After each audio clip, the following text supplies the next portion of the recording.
جاده موفقیت هیچ وقت سرراست نیست.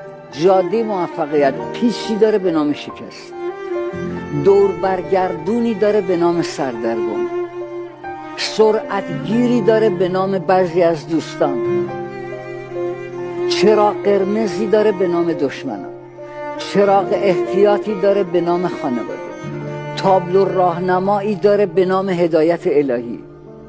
توی این جاده یه ماشینی هست به نام اراده، راننده ای داره به نام عقلانیت، فرمونی داره به نام بصیرت، موتوری داره به نام جسارت، چرخهایی داره به نام تلاش.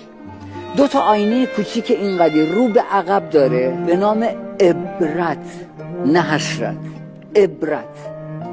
صندوق عقبی داره به نام تجربه، دنده گیربکسی داره به نام برنامه ریزی، برف پاکنایی داره به نام شفاف سازی.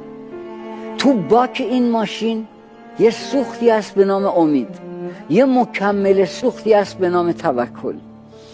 این ماشین یه کمک فنری داره به نام انعطاف، مدارا.